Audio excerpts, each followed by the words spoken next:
Maunlad na Pilipino sa 702 DZAS Radyo TV, Agapay ng Sambayanan. Ako po si Ringo Romero Anahan, CEO and founder of Kabutissimo Foundation at Kabutihan Farm.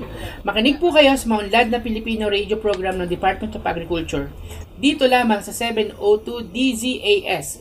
Suportahan po natin ang mga Pilipinong magsasaka at mangingisda. Ella Arsiaga. Para sa Maunlad na Pilipino sa 702 DZAS FEBC Radyo TV, Agapay ng Sambayanan. Gumigising ng maaga, panibagong hamon sa'kin ng araw na to. Magsusumikap at nangangarap para lamang sa inyo. Magandang araw mga ka-agri, ito po ang Maunlad na Pilipino kung saan hatid namin ang kaalaman, balita at talakayan na nakapalibot syempre sa agrikultura. Pero bago ang lahat, isang panalangin po muna tayo. Lord, kami po ay nagpapakumbaba at lumalapit sa inyo. Humihiling po kami ng gabay mula sa inyo at syempre ang inyong pagpapala. Sa bawat araw, Lord, na kami nabubuhay, nihiling po namin ang iyong patnubay at sustento sa aming mga pangangailangan pagkat alam namin sa inyo lang isapat na ang aming pong mga pagkain, tirahan, kalusugan. Yan, pinagpapasalamat po namin yan lahat na itinuturing nating biyaya na kaloob po ninyo sa amin. At syempre, pinagpapanalangin din po namin na sumamo po kami na patuloy mo po kaming samahan, pagpalain upang magampanan namin ang aming mga tungkulin at maglingkod na patuloy sa aming mga kapwa. Lord, gabayan mo po kami sa lahat ng aming mga hakbang at tulungan mo po kami na maging mapagpasalamat at handang magbigay sa iba. Lord, thank you po sa inyong walang sawang pagmamahal at pag-aaruga. Para po sa programang ito, sa inyong papuri, pasasalamat, mula po sa umpisa, kabuuan hanggang lapag ng Maunlad na Pilipino, sa pangalan ni Jesus natin tagapagligtas. Amen. At para sa salita ng karunungan, ang tunay na tagumpay ay hindi nasusukat sa yaman o posisyon, kundi sa kabutihang na ibabahagi mo sa iba. Kamusta po kayo? Magandang umaga, ako po si Ella Arsiaga at ngayon po ay araw ng Sabado, hindi na pala labing, ika-22, napakabilis po ng ating mga araw, March 22, 2025, welcome po sa Season 7, Episode 12 ng Maunlad na Pilipino, dito sa 702 DZAS FEBC Radio TV, Agapay ng Sambayanan. And of course, mga kaka-tune in pa lamang po, including those na dati na pong nakikinig, and of course, yung mga bagong salta, ika nga, tawag dito, tayo po ay accessible via online streaming ng dzas.febc.ph. Thank you po so much doon sa mga katuwang po natin na mga tagapakinig na nagtitake ng kanilang time to check po yung ating signal. Of course, we value yung feedback ninyo. Malaman natin na tayo ay nasasagap naman ng maayos sa ating napiling platform kung saan po tayo nakikinig. Ayun nga po, nabanggit na natin kanina yung sa website ng station. Ganyan din po sa Facebook, sa 702 DZAS FEBC Radio TV, and sa talapitang 702 sa ating AM band. Para po sa ating mga listeners sa radio, special shoutout po sa ating mga supporters ng Personal Missionary Radio ng ating station na FEBC 702 DZAS. At greetings po sa ating mga listeners. Hi po Ma'am Helen Arellano, kamusta po kayo? Blessed Saturday, Maunlad na Pilipino. Malinaw, gamit ang PM Radio. Gusto ko talaga ang segment ng Batid ba ninyo? At ang jingle nyo na magtanim ng gulay, parang bahay kubo. Thank you so much po. Also, greetings to Sir Epifanio Salvador. Good morning, listening and sharing always. Let's pray for peace of our country, Philippines. Mula po kay Sir Ronald Young. God is good all the time. Blessed and victorious Saturday morning, everyone.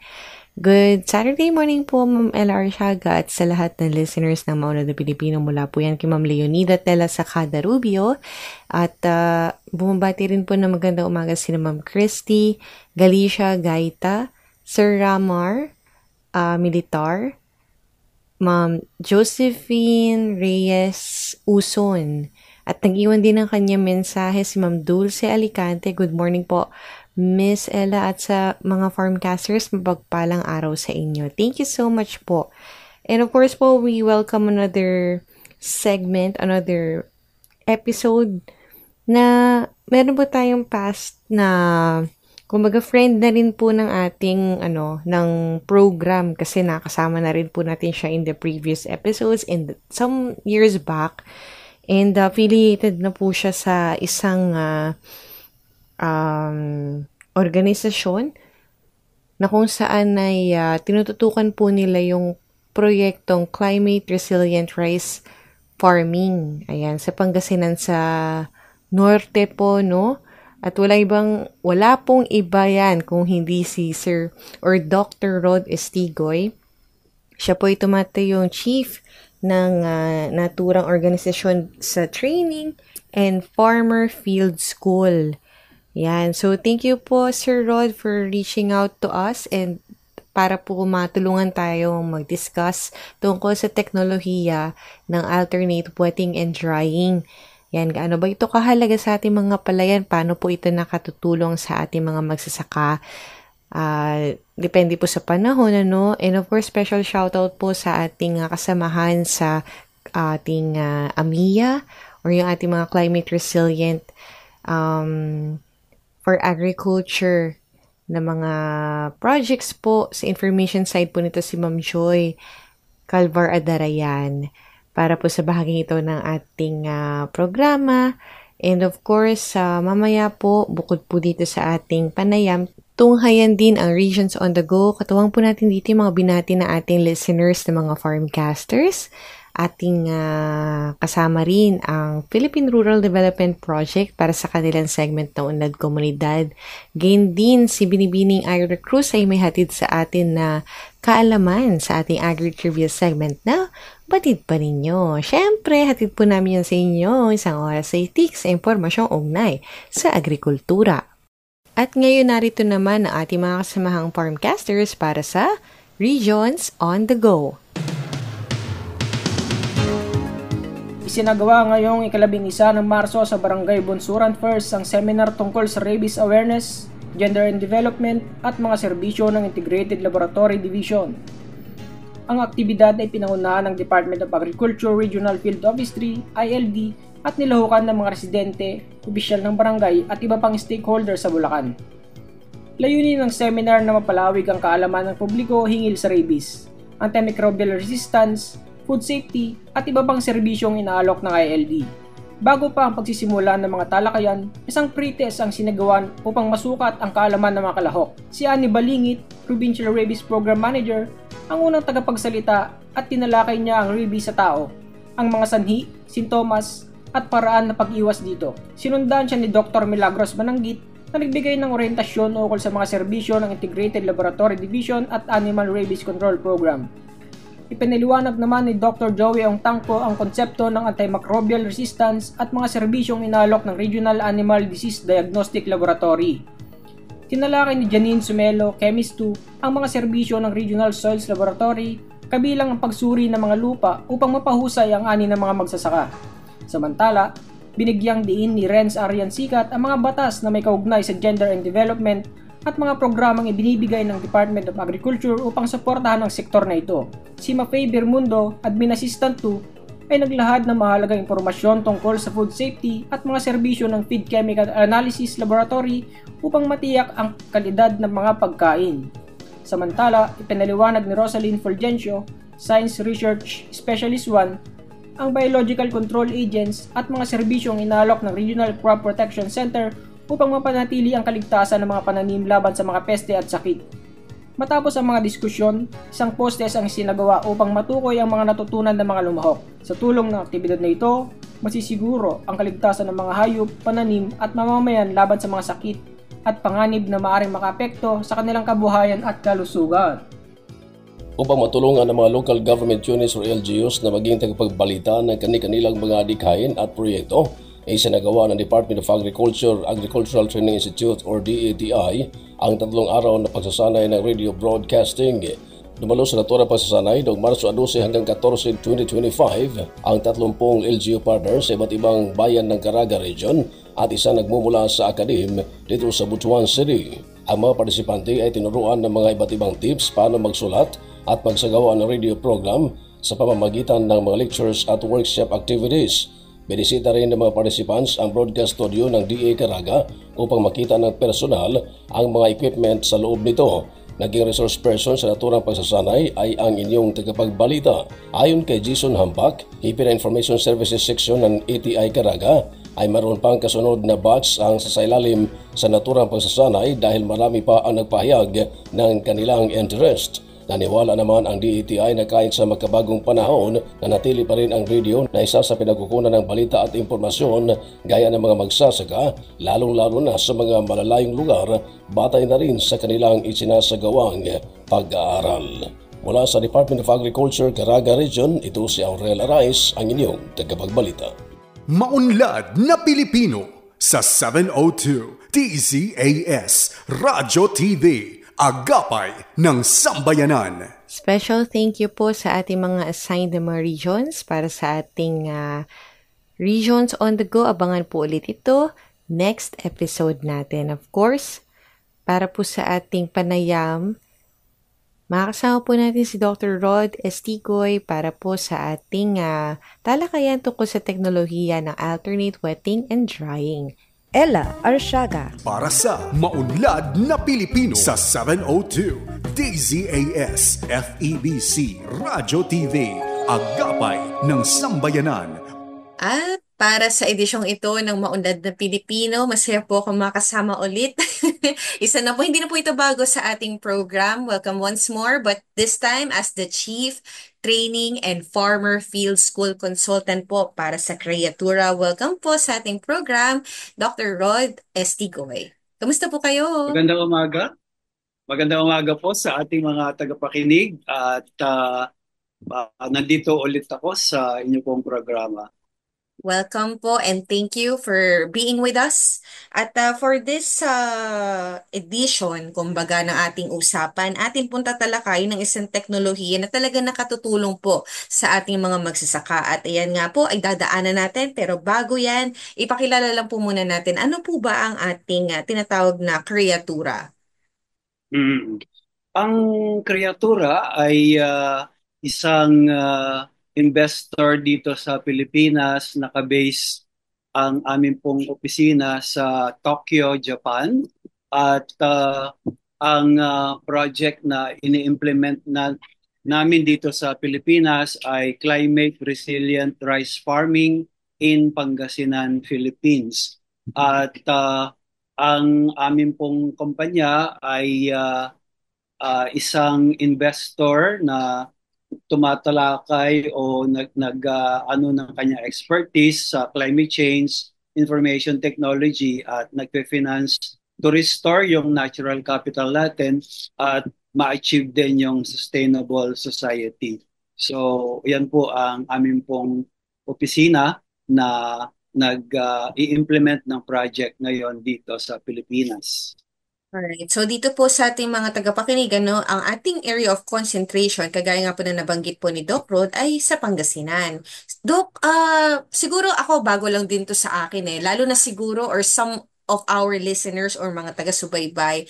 Kailan po nag-start yung ating project na year? What year po tayo nag-start?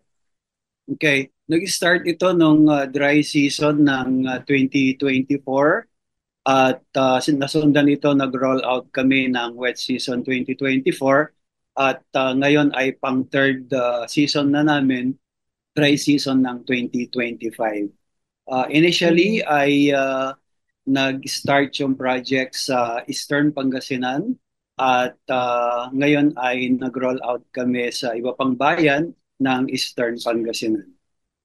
Yes. At dito po ayon sa ating mga impormasyong nakalap, ang ating pong kumpanya kagaya din po na nabanggit niyo sa ating ano po, no, ugnay sa ating panahon, yung dry season, yung wet season natin, at meron din tayong mga projects, kumbaga, under kreatura. Ano po ba yung ating masasabi na priority po natin doon po sa ating mga, kumbaga yung focus po natin, saan po tayo nakafocus na project natin? Mm-mm. Siguro meron ba tayong tinatawag dito na phase? Mm-mm. Yung phases ng project namin ay nag-sample kami sa pilot sites. Then nung nakita namin na maganda yung results, so nag-roll out kami.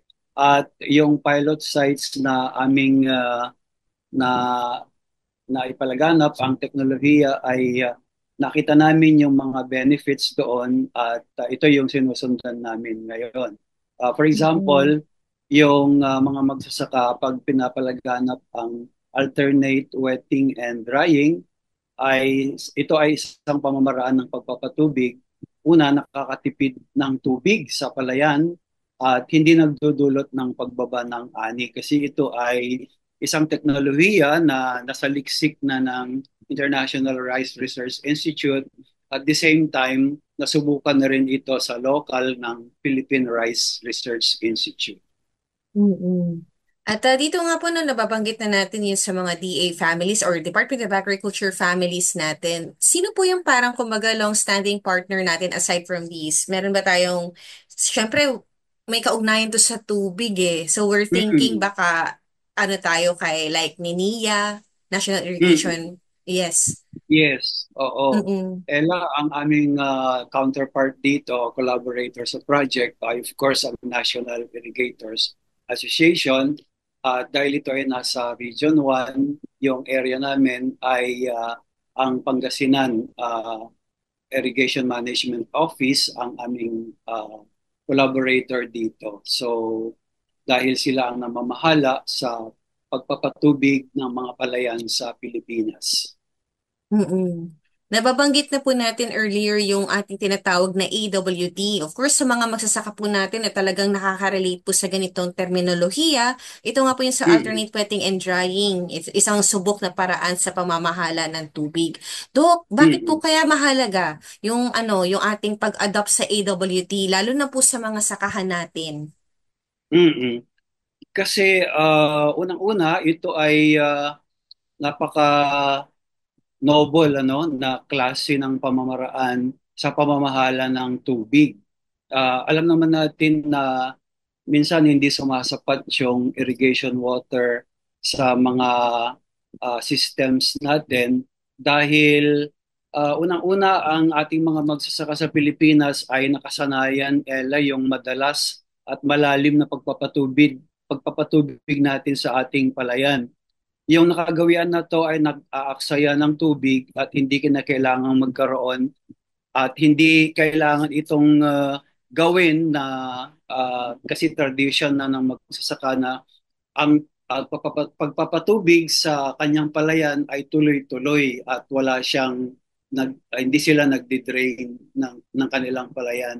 So dahil dito ay yung paggamit ng tubig ay tuloy-tuloy at panay-panay, hindi naman ito kailangan ng palay ng tuloy-tuloy. So, ayon sa pag-aaral, mas mainam na mayroong alternate wetting, ibig sabihin ng wetting, yung pagpapatubig, at drying, yung pagpapatuyo sa palayan at hindi ito nagdudulot ng bawas sa aanihing palay dahil bagkos ito rin ay nakakatulong pa sa pagpapataas ng ani dahil maganda ang gamit ng tubig sa palay.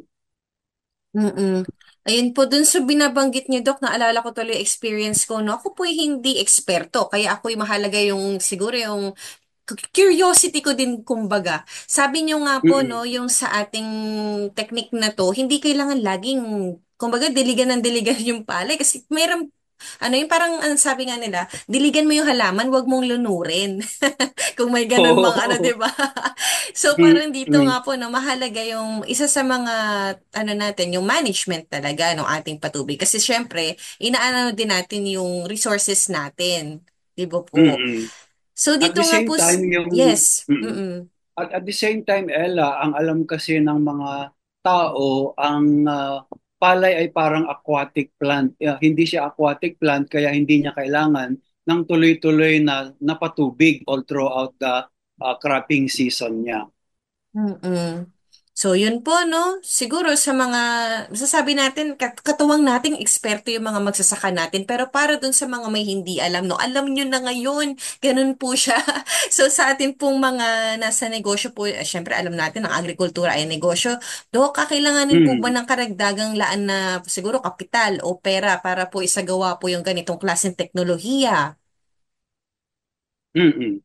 At management kasi ang tawag natin dito. So, ito ay maaring matutunan ng ating mga magsasaka. Kaya pag sila ay mag-adapt nito, ay tunay na makakatipid tayo sa tubig, lalong-lalo na sa panahon na ito ay hindi sagana tulad ng dry season.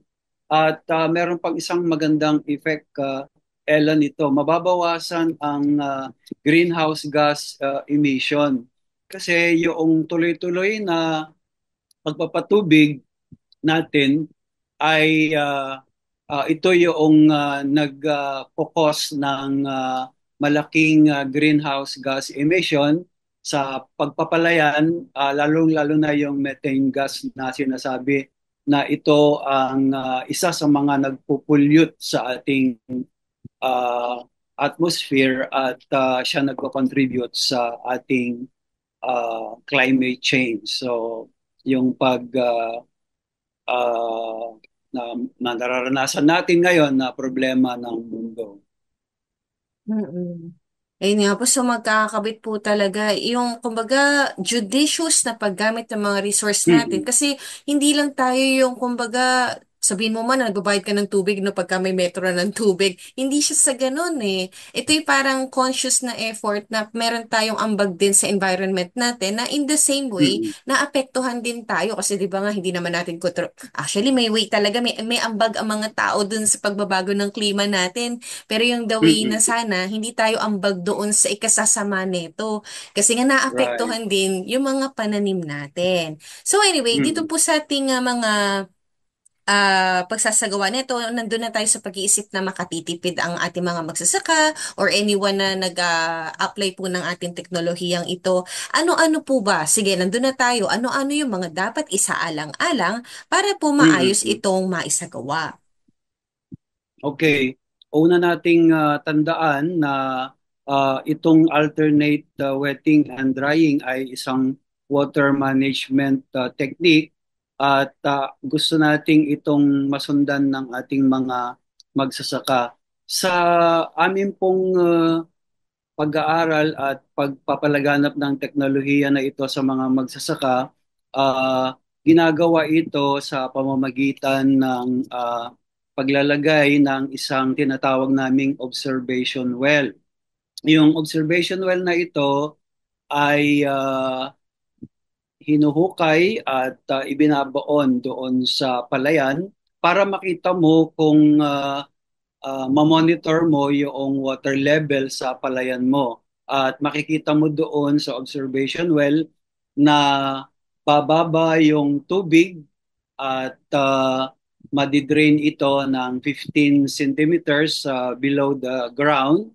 At ito yung unang tinatawag namin na drying. So pagkatapos nun ay alternate mo ulit yung wetting. So magpapatubig ka ulit ng 3 to 5 centimeters at gagawin mo ulit ito sa iba't ibang yugto ng pagpapalayan. So meron tayong sinasabi na 21 days after transplanting, pagkatapos nating magtanim o magsabog tanim ay ilalagay natin itong observation well na ito para ma-observe natin yung gaano ang ibinababa ng tubig kapag tayo nagdi-drain. So, itong uh, observation well na ito ay parang magiging indicator natin kung nagagawa natin yung technology sa loob ng ating pong rice cropping season. Okay, sandali lang, magbabalik ang maunlad na Pilipino makalipas ang ilang sandali. Anak, ang kita aso! Taray! Uy, tay! Okay ka lang po ba? Para kalmot lang. Malayo sa bituka. Oops, teka lang tay, baka may rabies yan. Dapat sabunin at hugasan agad ang sugat ng 10 hanggang 15 minuto. Lagyan lamang ng alcohol o iodine para talagang malinis. Tapos, pumunta sa pinakamalapit na health center para magpakonsulta. Balik po kayo sa susunod na schedule natin po ha. Salamat po. Agad na hugasang maigi ang sugat at pumunta sa health center. Basta wais, iwas rabies. Problema ngayon sa sektor ng paghahayupan ang mababang kausayan sa AI. Kung magpapatuloy ito, malabo lang tumaas pa ang produksyon ng gatas sa bansa. Sana may makatulong sa akin para mabuntis naman itong kalabaw ko. Ha? Kapangyarihan ng AI! Saniban mo ako! Ah!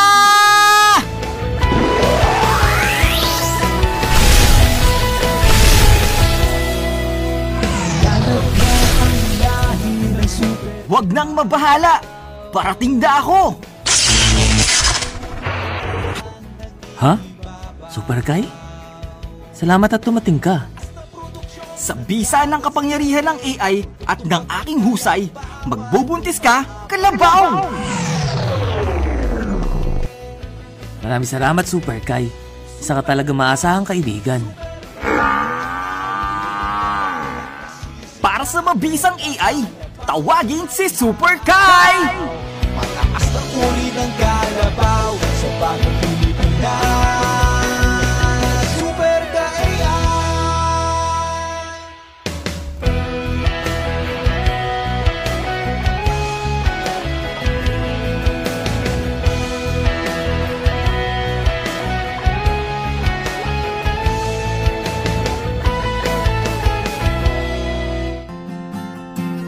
Organic fertilizer ba ang hanap na matipid at magandang ipalaganap? Halina at sumama, wala nang teka-teka, tara na mag-composting na. Para sa libreng makinarya sa paggawa ng compost or organic fertilizer, tara na at mag-composting facility for biodegradable waste o CFBW. Halina't makipag-ugnayan sa Bureau of Soils and Water Management o BSWM para sa karagdagang detalye. Para sa soil health, para sa soil health na, soil health na. Maunlad na Pilipino sa 702 DZAS Radyo TV, Agapay ng Sambayanan. Ayun, at kasama niyo pa rin po kami dito sa Maunlad na Pilipino. Nagbabalik po tayo sa ating talakayan kung saan dinidiscuss po natin yung teknolohiya ng alternate wetting and drying. Kasama po natin ang Kreatura o ang Climate Resilient Rice Farming Project na base sa Pangasinan at ang kanilang chief para sa Training and Farmer Field School na si Doc Rod Estigoy. At ayun nga po, no, meron tayong mga magagandang dulot. Maraming magandang dulot po o benepisyo ng AWD natin, lalong-lalo na po sa ating mga listeners ngayon. Nabatid po natin na ito po yung isa sa mga keywords natin, makakatipid po tayo. Ayon po sa datos ng Kreatura, nasa 16 to 35% po yung dami ng tubig na hindi po na isasakripisyo po yung ating ani. Narito rin, no, right, Doc Rod, yung ating pagpapalawak po ng mapapalawak ang mapapatubigan. Ayun nga po, no. At saka yung nakabubuti sa pagsusuwi. Dito nga po yung pantay-pantay na paglaki ng palay o talagang nakakaano po ito sa quality ng mismo po nating crop. At magpapababa or mapapababa po yung emisyon ng mapanirang hangin sa palayan po natin at hindi pa huli yung ating makakatulong sa pagsugpo ng peste at sakit sa palayan. O di ba napakadami pong benepisyo ng ating teknolohiyang ito. Ayun po, Doc Rod, baka po may mga nais pa tayong ibahagi? Sa Hindi lang yun, dahil ang teknolohiya na to ay hinihikayat din na ang mga magsasaka ay sabayan yung kanilang pagsasagawa, yung tinatawag nating synchronous planting. Yung ibig sabihin nito ay sabay-sabay na magtatanim ang mga magsasaka para maiwasan din natin yung incidence ng mga peste at mga sakit doon sa palayan. Kasi kung hindi natin susundin yung synchronous planting na tinatawag, yung sabay-sabay na pagtatanim, ay magkakaroon din ng problema sa pag-adapt ng alternate wetting and drying. So, yun, mababawasan natin yung nasasayang na tubig kasi doon sa upstream na tinatawag, marami silang tubig pero pagdating doon sa baba, wala nang gaanong dumarating kasi ayun na yung mga magsasaka na tuloy-tuloy na gumagamit ng tubig sa buong cropping season ay wala nang ma-distribute doon sa mga nasa dulo o tail end. Yan ang problema kapag sila ay nagpapatubig ng tuloy-tuloy. Samantalang kung ito ay mamamanage na katulad ng alternate wetting and drying, merong tubig na makararating doon sa dulo ng ating irrigation system. So, ganun din, mapapalawak niya yung mga napatubigan na sakaan natin because of that. At maiwasan din yung suliranin ng pagpapatubig ng ating mga magsasaka kasi nakaano yan, Ella, may mga distribution schedules, merong mga nag-aaway dyan kapag hindi sila naka-avail, mga ganyan, dahil na paminsan ay hindi sapat yung tubig na dumadaloy sa mga irrigation canals natin. So yan ang mga bentahe ng aming technology na pinapalaganap at ito ay maisasagawa sa paraan na makatitipid sila ng tubig because this is a water management technique. Ito yun nga po, no, as we wrap up yung ating panayam o diskusyon ngayong araw na ito, Doc, ano po ba yung mga contact details natin just in case may mga interested po tayo na magpaturo tungkol po sa ating mga gawain? Ang aming pong opisina ay nasa Carmen East sa Rosales, Pangasinan. At kung mayroon pa pong katanungan ng ating mga magsasaka ay huwag mag-atubili na ibibigay ko ang aking cellphone number at email address. At sakaling may mga katanungan pa sila or interested na sumali dito sa aming proyekto ay welcome po sila, lalo na kung nasa Eastern Pangasinan sila ngayon at nakakaabot ang ating programa sa Eastern Pangasinan. Kaya naririnig nila ngayon ang ating broadcast. Ang aking number ay 0917-323-5378. At yan nga po, napag-usapan natin ang tungkol sa ating AWD, ating pong alternate wetting and drying, na ating teknolohiya makatutulong po na nagko-concentrate sa pag-manage po ng ating katubigan sa ating sakahan. At nakasama po natin si Doc Rod Estigoy, ang Chief Training and Farmer Field School Consultant po para sa Kreatura. Maraming salamat po, Doc Rod. Maraming salamat sa ating mga tagapakinig. Magandang umaga po at pagpalain tayo ng Panginoon. At hatid po ng ating mga kasamahan sa Philippine Rural Development Project ang ating upcoming segment. Ito na, ang Unlad Komunidad. Ngayong umaga sa Unlad Komunidad, mapapakinggan natin ang balita sa ginanap kamakailan na inauguration and turnover ng Soro-Soro Ibaba Development Cooperative o SIDC Grains Terminal and Trading Project sa Batangas City na pinondohan ng Department of Agriculture Philippine Rural Development Project at ng World Bank. Pinangunahan ni Pangulong Ferdinand Marcos Jr. ang inaugurasyon at turnover ng sub-project na nagkakahalaga ng higit 278.3 million pesos. Ang layunin ng Grains Terminal ay pagsama-samahin ang supply ng mais upang makatulong na mabawasan ang halaga ng feeds ng hayop at mapababa ang mga presyo ng mga manok at produktong hayop sa loob ng Southern Tagalog Region. Dumalo rin sa inauguration ang mga opisyal ng DA na pinangunahan ni DA Secretary Francisco P. Tiu Laurel Jr., DA Assistant Secretary for Operations Unicols A. Manalo, PRDP National Deputy Project Director Angelita Martir, World Bank Senior Agriculturist Mio Takada, mga kawani ng PRDP Calabarzon mula sa Project Support Office at Regional Project Coordination Office at mga benepisyaryo ng proyekto. Layunin ng naturang proyekto na mas pahusayin ang feed mill ng SIDC sa pamamagitan ng pagsasama ng isang silo operation na may kapasidad na 12,000 metric tons. Ayon kay Pangulong Marcos, ang SIDC ay modelo ng kaunlaran dahil pinatunayan nito na kayang-kaya ng mga kooperatiba na makipagsabayan sa mga malalaking negosyo at magpatayo ng malaking pasilidad. Ikinararangal ko na napasinayaan ang Sorsogon Ibaba Development Cooperative o SIDC Grains Terminal and Training Project.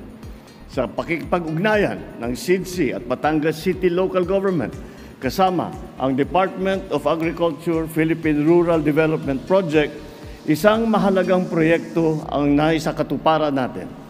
Nakita ng lokal ng pamahalaan ng Batangas at ng DA na may kakulangan tayo sa supply ng mga feeds. Ang kooperatibang kasama naman nito ay gumagawa na ng feeds mula pa noong 1987. Kaya naman, minabuti natin makipagtulungan sa SIDC upang matugunan ang kakulangan na sa supply natin na pagkain o feeds.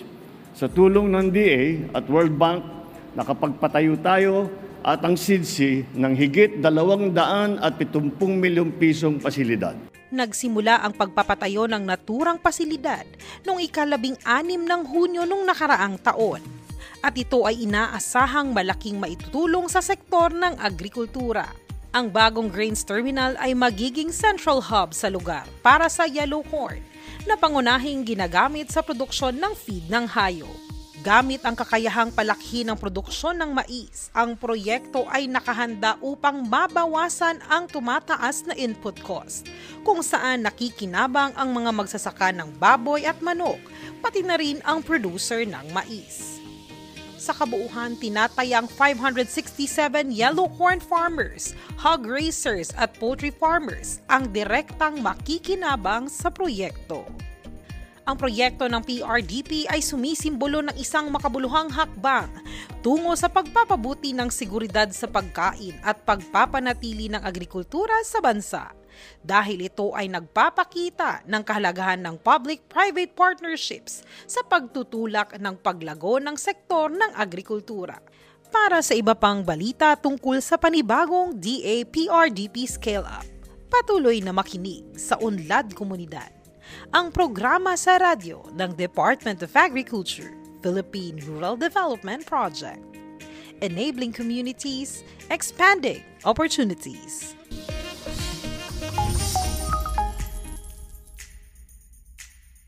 Maraming salamat po. Abangan pa ang mga inihandang bahagi ng DA-PRDP. Siyempre, tutok lang sa Unlad Komunidad dito pa rin sa Maunlad na Pilipino, 702 DZAS.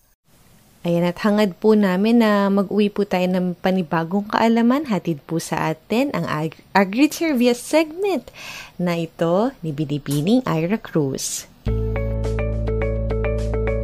Isang maganda at pinagpalang araw muli sa inyo mga ka-agri. Narito na naman tayo sa ating Agri-Trivia segment, ang Batid Ba Ninyo? Batid ba ninyo na mayroong soil museum ang Bureau of Soils and Water Management o BSWM? Ito ang kauna-unahang soil museum sa Pilipinas na itinatag upang ipakita ang kahalagahan ng lupa sa agrikultura at kalikasan. Matatagpuan ito mismo sa opisina ng BSWM sa SRDC Building sa kanto ng Elliptical Road at Visayas Avenue, Diliman, Quezon City. Kilala bilang isang living museum, tampok dito ang 10 soil tanks na kumakatawan sa iba't ibang soil taxonomic orders ng Pilipinas. Ipinapakita nito na hindi lamang ang pisikal na anyo ng lupa, kundi pati na rin ang papel ng bawat uri sa sektor ng agrikultura. Ang museo ay itinatag bilang bahagi ng mandato ng BSWM na pangalagaan at pamahalaan ang likas na yamang lupa at tubig. Bukas ito mula Lunes hanggang Biyernes, alas 8 ng umaga hanggang alas 5 ng hapon at tumatanggap ng mga bisita kabilang ang mga on-the-job trainees o OJT para sa mga facility tours. Sa mga pagbisitang ito, maaring makita ng mga estudyante at iba pang mga interesadong grupo ang iba't ibang proseso ng soil testing na ginagamit upang tukuyin ang fertility at nutrient content ng lupa na isang mahalagang hakbang sa pagkakaroon ng masaganang ani. Bilang tagapagbigay ng pangunahing impormasyon ukol sa yamang lupa, ang BSWM ay may misyon na suportahan ng agricultural development planning, policy formulation at research. Sa tulong ng kanilang Soil Conservation Management Division, patuloy nilang isinusulong ang pangangalaga at wastong pamamahala ng lupa upang tiyakin ang sustainableng produksyon ng pagkain sa bansa. Ayan, so kung meron kayong free time, pwede kayong bumisita dito sa BSWM at pumunta dito sa Soil Museum upang matuto sa iba't ibang klase ng lupa at ano nga ba ang kahalagahan ng lupa para sa sustainable produksyon ng agrikultura sa ating bansa. Muli, iyan ang ating Agri-Trivia segment, ang Batid Ba Ninyo? Ito po si Ira Cruz. Once again, maraming salamat, Miss Ira Cruz. Abangan pa ang ating Batid Pa Ninyo next week. At syempre, maraming salamat sa oportunidad na kayo'y aming mapaglingkuran sa pamamagitan ng ating programang pangradyo na Maunlad na Pilipino. Hatid po ito sa inyo ng DA-AFID. Thank you so much po. At para sa pagkain kaisipan, mula sa aklat ng Genesis, Kabanata 2, Talata 2, nilikha nga ng Diyos ang langit at ang lupa at ang lahat ng bagay na naroroon. Tinapos niyang likhain ang lahat ng ito sa loob ng 6 na araw at siya'y nagpahinga sa 7 araw. Mula po sa Department of Agriculture, inyo pong napakinggan ang edisyong ito ng Maunlad na Pilipino dito sa 702 DZAS FEBC Radio TV, Agapay ng Sambayanan na may himpilan sa Ortigas Center, Pasig City at kasapi po sa kapisana ng mga broadcaster ng Pilipinas. Thank you so much po sa aming DZAS family na katuwang natin. Syempre, sa bawat episode kabilang ang isang ito. And of course, hindi po ito nawawala. Para po sa mga luma, sabi nila, parang na to I've heard this before. At ganoon na nga po, nagpapasalamat po kami sa inyong mga tagapakinig sa pagsama sa amin hanggang sa bahagi ito ng ating programa. And of course, sa panibago nating hatid na episode, which is gonna be next Saturday. Alas 5 hanggang alas 6 ng umaga, kita-kits tayo ulit sa ating program. And of course, we would like to thank everyone na kasama natin sa pagbuo ng programang ito. Kabilang syempre, si Binibining Ira Cruz. Thank you so much po. Special thanks to AFID, sa ating mga RAFIs, sa Department of Agriculture, lahat po ng mga katuwang natin. Thank you. Hanggang sa muli, magtanim ng pangarap, mag-ani ng tagumpay para sa masaganang bagong Pilipinas. Ako po si Ella Rishaga at enjoy the rest of the weekend! Maunlad na Pilipino sa 702 DZAS Radyo TV, Agapay ng Sambayanan.